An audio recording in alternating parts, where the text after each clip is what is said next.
अगर आप social media पर एक्टिव रहते हैं तो आपने समय रैना और उनके शो इंडियाज गॉट टैलेंट के विवाद के बारे में जरूर सुना होगा। हाल ही में इस शो का एक क्लिप इंटरनेट पर आग की तरफ फैल गया, जिसके बाद मामला इतना बढ़ गया कि समय रैना को अपने पूरे शो के सभी एपिसोड यूट्यूब से हटाने पड़े।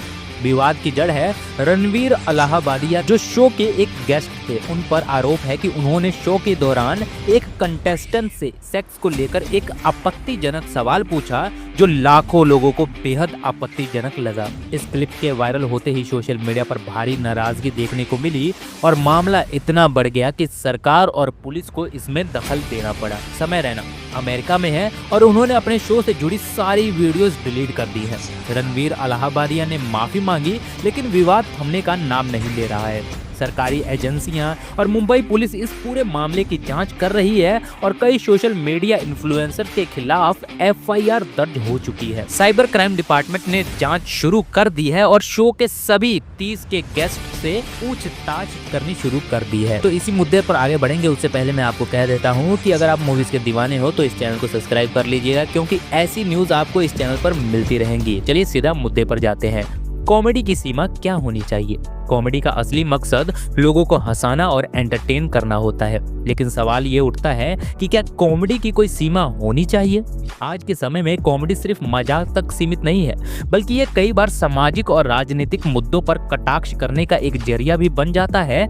लेकिन जब तक ये मजाक किसी की भावनाओं को ठेस पहुंचाने लगे या नैतिकता की सीमाओं को पार कर जाए तो ये बहस का विषय बन जाता है। समय रैना के शो इंडियाज गॉट टैलेंट में यही सवाल उठा, क्या जो कहा गया वो सिर्फ एक मजाक था या फिर एक आपत्तिजनक बयान? ये लोगों का मानना है कि स्टैंड अप कॉमेडी और रोस्ट कल्चर में हर चीज को मजाकिया अंदाज में कहा जा सकता है, लेकिन क्या इसका मतलब ये है कि कोई भी बात किसी भी संदर्भ में कही जा सकती है, चाहे वो कितनी ही असंवेदनशील क्यों ना हो? कॉमेडी को लेकर समाज का दोहरा रवैया भी देखने को मिलता है। जब एक वर्ग इसे फ्रीडम ऑफ स्पीच कहकर समर्थन करता है तो दूसरा इसे अनैतिक और आपत्तिजनक बताकर इसकी आलोचना करता है। इसीलिए कॉमेडी की सीमा वही होनी चाहिए जहां हंसी अपमान में ना बदले और मजाक मर्यादा की सीमाएं लांघकर किसी को चोट न पहुंचाए। रणवीर अलाहाबादिया, जिन्हें लोग बेयर बाइसेप के नाम से जानते हैं, आमतौर पर एक मोटिवेशनल स्पीकर और इंटरव्यू होस्ट करने के रूप से जाने जाते हैं। उनकी पर्सनैलिटी सीरियस और प्रोफेशनल मानी जाती है, इसलिए जब उन्होंने समय रैना के शो पर एक आपत्तिजनक सवाल किया तो ये लोगों को हैरान करने वाला था। अगर देखा जाए तो उनकी गलती दो पहलुओं में आंकी जा सकती है। पहला, एक जिम्मेदार पब्लिक फिगर होते हुए उन्हें ये समझना चाहिए था कि जो वे कह रहे हैं उसका सोशल मीडिया पर क्या प्रभाव पड़ेगा। दूसरा, अगर वे कॉमेडी में सहज नहीं है तो उन्हें ऐसे मजाक करने से बचना चाहिए था। उनकी गलती सिर्फ शब्दों तक सीमित नहीं रही, बल्कि इससे उनकी छवि पर भी असर पड़ा। जब विवाद बढ़ा तो उन्होंने माफी मांगते हुए कहा कि कॉमेडी मेरी फील्ड नहीं है और मजाक सही नहीं था। हालांकि सवाल ये भी उठता है कि क्या उनकी माफी पर्याप्त थी? सोशल मीडिया पर कई लोग भी कह रहे हैं कि अगर विवाद में कोई बड़ा स्टार या अभिनेता शामिल होता है तो शायद इतनी आसानी से माफी नहीं मिलनी चाहिए।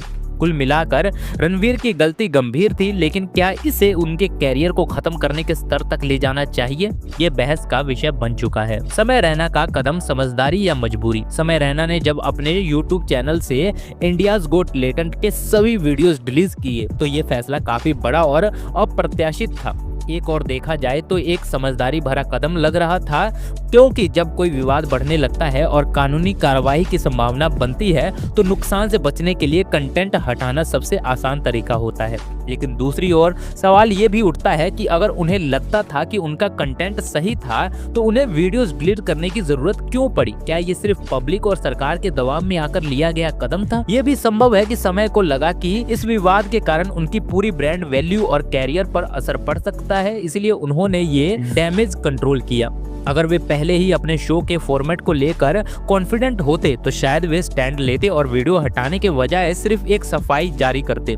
इससे एक बड़ा सवाल खड़ा होता है, क्या अब डिजिटल क्रिएटर्स को हर बार विवाद होने पर पीछे हटना पड़ेगा, भले ही वो सही हो या गलत? वैसे मुंबई पुलिस ने समय रैना को 17 फरवरी को कोर्ट में हाजिर होने की आदेश दिया है, जबकि समय रैना के वकील ने कहा है कि अपने समय रैना शो में बिजी रहने के कारण अमेरिका से 17 मार्च को लौटेंगे। अब इस मामला क्या है आगे भी बात करेंगे, उससे पहले सरकार और पुलिस की भूमिका एक्शन कितना सही है। जब कोई विवाद इतना बड़ा हो जाए कि उसमें सरकार और पुलिस को दखल देना पड़ता है तो ये सोचने वाली बात है कि क्या ये मामला वास्तव में इतना गंभीर था कि इसमें कानूनी हस्तक्षेप जरूरी था। कॉमेडी शो के कंटेंट को लेकर पहले भी विवाद होते रहे हैं, लेकिन सवाल ये उठता है कि क्या पुलिस इसमें दखल देना सही है या गलत। सरकार और कानून की जिम्मेदारी होती है कि वे समाज में नैतिकता और कानून व्यवस्था बनाए रखें, लेकिन अगर हर ऑनलाइन कंटेंट पर इसी तरह कार्रवाई की जाने लगे तो ये कहीं न कहीं अभिव्यक्ति की स्वतंत्रता पर असर डालता है। अगर कंटेंट आपत्तिजनक था तो प्लेटफॉर्म या शो पर प्रतिबंध लगाना एक बात हो सकती है, लेकिन इससे जुड़े हर व्यक्ति पर एफआईआर दर्ज करना क्या वाकई एक सही कदम था? क्या इसे डिजिटल कंटेंट क्रिएटर्स पर एक नया दबाव नहीं बनेगा? इस पूरे मामले में सरकार की भूमिका को लेकर अलग अलग राय है। कुछ लोग इसे सही ठहरा रहे हैं, जबकि कुछ का मानना है कि ये ओवर रिएक्शन है। सोशल मीडिया का दबाव कितना सही या कितना गलत? आज के समय में सोशल मीडिया की ताकत इतनी बढ़ गई है कि ये किसी भी व्यक्ति या घटना को रातों रात चर्चा का विषय बना सकता है।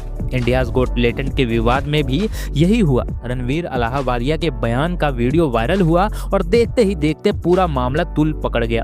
सोशल मीडिया पर लोगों की प्रतिक्रियाएं का सीधा असर समय रैना के शो पर पड़ा, लेकिन सवाल ये भी उठता है कि क्या हर वायरल चीज पर इस तरह का दबाव बनाना सही है?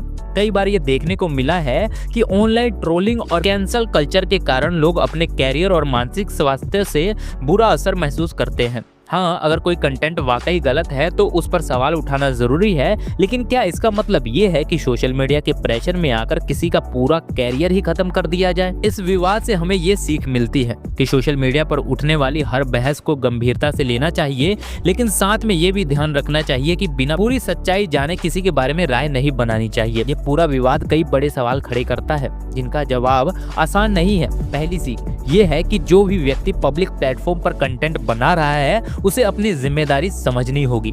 कॉमेडी के नाम पर हर चीज को स्वीकार नहीं किया जा सकता और ना ही हर मजाक को अपराध की तरह देखा जाना चाहिए। सोशल मीडिया पर किसी भी मुद्दे को बढ़ने से पहले पूरी सच्चाई को समझना जरूरी है, ताकि किसी के कैरियर या मेंटल हेल्थ पर गलत प्रभाव ना पड़े। तीसरी और सबसे बड़ी अहम सीख ये है कि डिजिटल क्रिएटर को अब पहले से ज्यादा सतर्क रहना होगा, क्योंकि एक गलती उनके पूरे कैरियर को नुकसान पहुंचा सकती है। ये मामला सिर्फ समय रैना और रणवीर अलाहाबादिया का नहीं है, बल्कि पूरी डिजिटल इंडस्ट्री के लिए एक वार्निंग है कि अब कंटेंट बनाने से पहले 2 बार सोचना पड़ेगा। बाकी आप सबका इस मुद्दे पर क्या विचार है हमें नीचे कमेंट बॉक्स में जरूर बताइएगा, और ऐसी वीडियोस देखने के लिए चैनल को सब्सक्राइब करना मत भूलिएगा।